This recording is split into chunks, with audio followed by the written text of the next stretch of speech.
अस्सलामुअलैकुम, वेलकम है आप सभी का इस नई वीडियो में। तो आज का ये वीडियो उन सभी कैंडिडेट्स के लिए बहुत ही ज़्यादा इंपॉर्टेंट रहने वाला है जिन कैंडिडेट्स को जम्मू कश्मीर में जीएनएम यानी कि जनरल नर्सिंग मिडवाइफरी का कोर्स करना है। इस वीडियो में मैं आपके साथ इसके बारे में डिटेल में बात करूंगा, क्योंकि जीएनएम मेडिकल फील्ड का एक ऐसा कोर्स है जिसमें मेडिकल वाले बच्चों के साथ साथ आर्ट्स और कॉमर्स वाले बच्चे भी एलिजिबल हैं।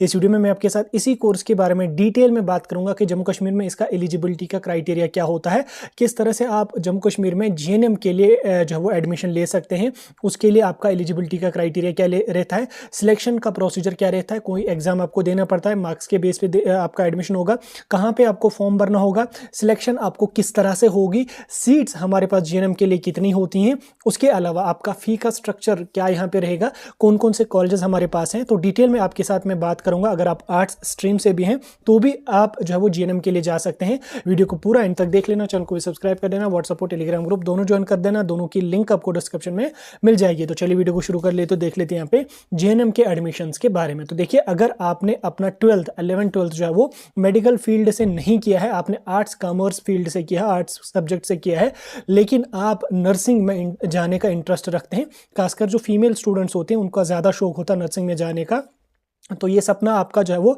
जीएनएम कोर्स करने के बाद पूरा हो सकता है। आप आर्ट्स से भी अगर हैं तो भी आप जीएनएम कर सकते हैं।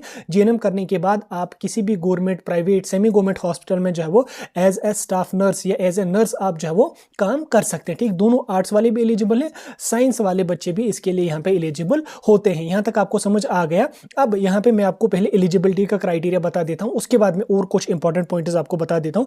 एलिजिबिलिटी का क्राइटेरिया जो होता है, तो एलिजिबिलिटी क्राइटेरिया में 2-4 पॉइंट्स आपको यहाँ पे याद रखने हैं। नंबर 1, कैंडिडेट जो होना चाहिए वो यूटी जम्मू कश्मीर से या यूटी लद्दाख का रेजिडेंट होना चाहिए, यानी कि जम्मू कश्मीर का या यूटी लद्दाख का रेजिडेंट जो है वही जम्मू कश्मीर में जीएनएम के लिए यहाँ पे जा सकता है। दूसरा, आपका 10+2 पास होना चाहिए। अभी 2025 में जो बच्चे जाएंगे, जिन्होंने उस टाइम मार्च यानी कि अपकमिंग फरवरी मार्च में जो आपके एग्जाम होंगे, वो बच्चे भी एलिजिबल होंगे। 12th आपका होना चाहिए। फिर अगर आप उसी साल, मतलब अभी मार्च हमारा अगला सेशन आने वाला, तो आप उसके लिए भी जा सकते हैं। तो 12th आपका क्लियर होना चाहिए। 40% आपको मिनिमम मार्क्स 12th में यहाँ पे होने चाहिए। वैसे 35% तो पासिंग मार्क्स होते हैं, तो 40% तो मेरे ख्याल से हर एक बच्चे को होते ही होते हैं, तो 40% आपका यहाँ पे होना चाहिए। साथ में अगर आपने साइंस से पास किया तो भी आप जा सकते हैं।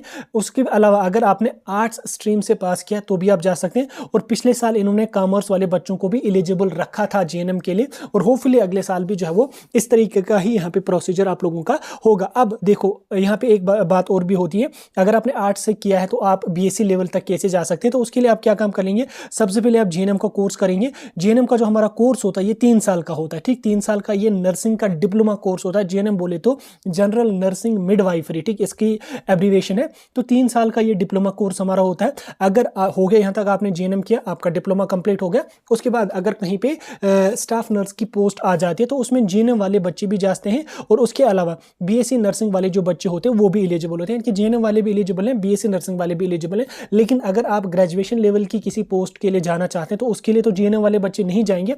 तो उसके लिए आपको क्या काम करना पड़ेगा, उसके लिए आपको जीएनएम करने के बाद 2 साल का जो है वो पोस्ट बेसिक बीएससी नर्सिंग हमारा एक कोर्स होता है। 2 साल का इसका ड्यूरेशन होता है। ये भी हमारे जम्मू कश्मीर में होता है। तो आप ये 2 साल का डिप्लोमा कोर्स फिर से करके, डिप्लोमा क्या मतलब, ये पोस्ट बेसिक कोर्स आपका होता है, कर लिया आपने 2 साल का पोस्ट बेसिक डिप्लोमा कोर्स, तो उसके बाद आप लोगों का जो है ये बराबर मान जाएगा आपका बीएससी के बराबर। ठीक, यानी कि बीएससी लेवल की जो पोस्ट होगी उसके लिए आप यहाँ पे जा सकते हैं। यानी कि अगर आप आर्ट्स से हैं, बीएससी नर्सिंग लेवल का कोई कोर्स करना चाहते हो तो आप जीएनएम कर लो। जीएनएम करने के बाद आप जो है वो पोस्ट बेसिक बीएससी नर्सिंग कर लो, तो उसके बाद आप जो है वो इक्विवेलेंट माने जाओगे बीएससी नर्सिंग वाले बच्चों के बराबर। ठीक, इस तरह से आप यहाँ पे कर सकते हैं, ग्रेजुएशन में इसको कंप्लीट कर सकते हैं। ठीक, जीएनएम के बारे में भी आपको थोड़ा सा समझ आ गया। 3 साल का ये मेडिकल फील्ड का कोर्स है, 3 साल का ये डिप्लोमा कोर्स है, नर्सिंग का डिप्लोमा कोर्स है, और ये मेडिकल फील्ड का एक वाहिद ऐसा कोर्स है जिसमें आर्ट्स और कॉमर्स वाले बच्चे भी यहाँ पे एलिजिबल होते हैं। तो एलिजिबिलिटी के क्राइटेरिया आप लोगों को समझ आ गया। नेक्स्ट यहाँ पे हम बात करेंगे सीट्स के बारे में। ठीक, सीट्स के बारे में जानने के बाद हम सिलेक्शन के प्रोसीजर पे चलेंगे। सीट्स की अगर मैं बात करूँ तो जम्मू कश्मीर में जीएनएम के लिए बहुत बहुत बहुत सारी सीट्स होती हैं। लगभग यहाँ पे 5000 के प्लस यहाँ पे आप लोगों को सीट्स देखने को मिलेंगी। 5000 के आसपास आप लोगों को सीट्स देखने को मिलेंगी। अब इन 5000 में जो है वो गवर्नमेंट की भी सीट्स होती हैं और प्राइवेट की भी सीट्स होती हैं। ठीक, गवर्नमेंट में जो है एएमटी स्कूल जो हमारे होते हैं या जेएमसीज जो होते हैं, उनके जो एफिलेटेड एएमटीज या एनएमटीज जो होते हैं उनमें आपको कोर्स करवाया जाएगा। अब मान के चलो ऐसे कि गवर्नमेंट कॉलेजेस भी होते हैं, प्राइवेट भी होते हैं। लगभग 5000 के आसपास आप लोगों को जो है वो जीएनएम के लिए सीट्स देखने को मिलेंगी जम्मू कश्मीर में। ठीक, सीट्स के बारे में आपको पता चल गया।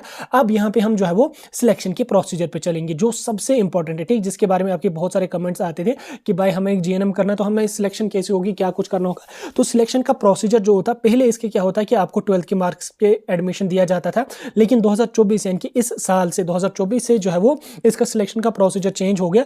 अब आप लोगों को जो है वो एग्जाम देना पड़ेगा। ठीक, मतलब 2024 में भी इसका एग्जाम हुआ और 2025 वाला सेशन हमारा आ जाएगा या 25 के ऑनवर्ड्स, अगर आप 2024 में ये वीडियो देख रहे हैं तो आप लोगों को जो है वो सिलेक्शन लेने के लिए रिटन एग्जाम क्वालिफाई करना पड़ेगा। अब ये जो एग्जाम होता है ये कौन कंडक्ट करता है? ये एग्जाम जो है Jammu Kashmir board of professional entrance examination, जिसको हम जेके बोपी के नाम से जानते हैं, तो यही जेके बोपी आप लोगों का जो है वो जीएनएम का एंट्रेंस कंडक्ट करती है। अब एंट्रेंस अगर कंडक्ट होता है तो लेवल ऑफ पेपर क्या रहता है, सिलेबस क्या रहता है, इसको भी हम समझाने की आपको पूरी की पूरी कोशिश करेंगे। पहले मैं यहाँ पे आपको ब्लैंक स्लाइड पे ले चलता हूँ। ठीक, हाँ, आपको समझ आ गया कि जेके बोपी जो है वो आपका यहाँ पे एग्जाम कंडक्ट इसके लिए करेगी। ठीक, एग्जाम आपको देना पड़ेगा तब जाके आपका यहाँ पे जीएनएम में एडमिशन होगा। उससे पहले क्या होता है, 2023 तक हमारा 12th के मार्क्स के बेस पे यहाँ पे एडमिशन किया जाता था, जो कि सरासर एक इनजस्टिस होती थी बच्चों के साथ, क्योंकि जो कोविड टाइम के बच्चे थे उनके लगभग 85% के प्लस मार्क्स हुआ करते थे। तो बाकी जो उससे पहले वाले बच्चे थे उनका कम परसेंटेज होने की वजह से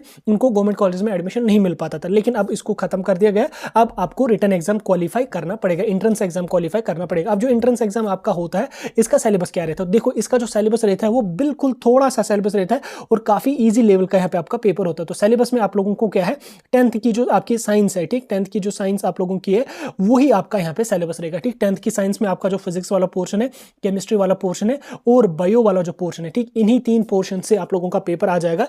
10th की साइंस तो कितनी है, मेरे ख्याल से आप 5 या 10 दिन में उसका पूरा का पूरा कवर कर लोगे, उतना बड़ा नहीं है। जो ऑब्वियसली जिस बच्चे ने 12th किया है, चाहे उसने आर्ट से किया है या मेडिकल से किया, नॉन मेडिकल से किया, कॉमर्स से किया, उसने तो 10th की साइंस पढ़ी होगी, उसके लिए उसको पढ़ना वो तो 10 या 15 दिन की बात है। बहरहाल आपका जो सिलेबस रहेगा वो 10th की साइंस ही सिर्फ रहेगी। 11th और 12th का सिलेबस इसमें नहीं है बिल्कुल, क्योंकि इसमें आर्ट्स वाले बच्चे भी एलिजिबल है और आर्ट्स वाले बच्चों ने 11th 12th में फिजिक्स केमिस्ट्री बायो का नाम ही नहीं सुना होता है, तो वो किस तरह से उसको पढ़ेंगे, इसलिए इन्होंने यहाँ पे जो सिलेबस में रखा है वो रखी है सिर्फ और सिर्फ 10th की साइंस। अब पेपर का जो पैटर्न आपका रहेगा, फिजिक्स से आपकी 40 क्वेश्चन आ जाएंगे, केमिस्ट्री से आपकी 40 क्वेश्चन पूछे जाएंगे, बायो से आपको 40 क्वेश्चन पूछे जाएंगे। टोटल 120 क्वेश्चंस का आपका पेपर आ जाएगा। 120 मिनट्स का यहाँ पे आपको टाइम दिया जाएगा और उसके अलावा यहाँ पे 120 मार्क्स का आप लोगों का पेपर होगा। हर क्वेश्चन को सही करने के लिए आपको 1 मार्क्स मिलेगा और उसके बाद नेगेटिव मार्किंग 1/4 यानी कि 0.25 आपकी यहाँ पे नेगेटिव मार्किंग भी आप लोगों को देखने को मिलेगी। यानी कि ओवरऑल आपको जो पेपर होगा वो 120 मार्क्स का यहाँ पे रहेगा। ऑब्जेक्टिव टाइप क्वेश्चंस होंगे, डिटेल्स नहीं लिखनी है, ऑब्जेक्टिव टाइप ओएमआर बेस्ड आपका पेपर रहेगा।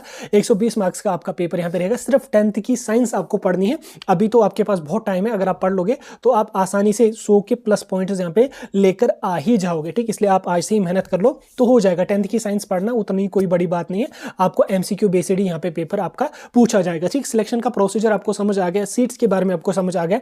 अब अगर हम थोड़ा सा फी के बारे में यहाँ पे जान लेंगे कि फी आपको कितनी यहाँ पे लगने वाली है। देखो, फी डिपेंड करती है कि आपको कहां पे एडमिशन हुआ है। अगर आपको गवर्नमेंट में एडमिशन हुआ है तो फी आपकी बहुत बहुत बहुत कम होगी। 5 से 6 हज़ार आपको जो वो ईयरली फी लगेगी एकेडमिक के लिए। और अगर आपको प्राइवेट में यहाँ पे लगेगी तो प्राइवेट में आपको 40, 50, 60, 70 हज़ार के आसपास यहाँ पे फी ईयरली लग जाती है। ठीक, तो वो आप अपने हिसाब से देखेंगे। फी जो होती है वो डिपेंड करती है कॉलेज पे, लेकिन आपको जब वो गवर्नमेंट की सीट अगर निकालनी है तो आपको बिल्कुल मिनिमम फी आपको भरनी पड़ेगी। ठीक, फी के बारे में आपको समझ आ गया, सिलेक्शन का प्रोसीजर आपको समझ आ गया, सीट्स के बारे में आपको समझ आ गया, जीएनएम के बारे में आपको समझ आ गया।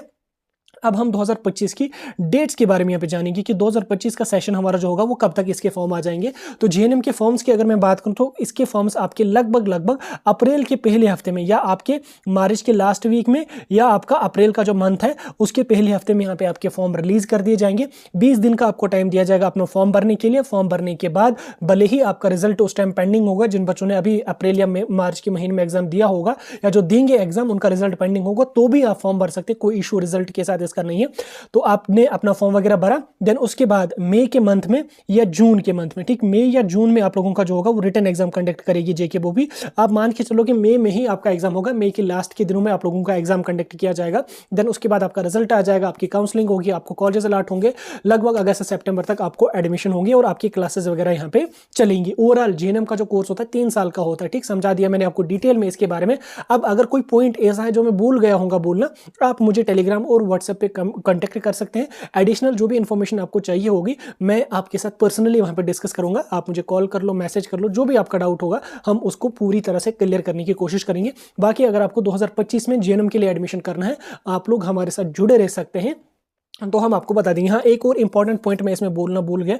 अप्लाई करने के लिए आपको क्या काम करना है? अप्लाई करने के लिए आप लोगों को जो है वो कॉलेजेस के साथ कांटेक्ट नहीं करना है। आपको क्या काम करना पड़ेगा? जेके बोपी जो है वो इसका एडमिशन का जो प्रोसीजर होता है वो जेके बोपी ही यहाँ पे संभालती है। तो जेके बोपी इसके फॉर्म रिलीज करेगी, आपको बोपी की वेबसाइट पर फॉर्म भरना पड़ेगा, एंट्रेंस कंडक्ट करेगी, काउंसलिंग करेगी, आपको कॉलेजेस दे देंगे, फिर आपका कॉलेजेस में क्लासेस वगैरह बाकी का जो प्रोसीजर होगा वो यहाँ पे चलने वाला है। फिलहाल जीएनएम के बारे में मैंने आपके साथ डिटेल में बात करी। कोई डाउट होगा मुझे कमेंट सेक्शन में बता सकते हैं। किसी एडिशनल इन्फॉर्मेशन चाहिए होगी आप हमें डायरेक्टली टेलीग्राम और व्हाट्सएप पे कांटेक्ट कर सकते हैं।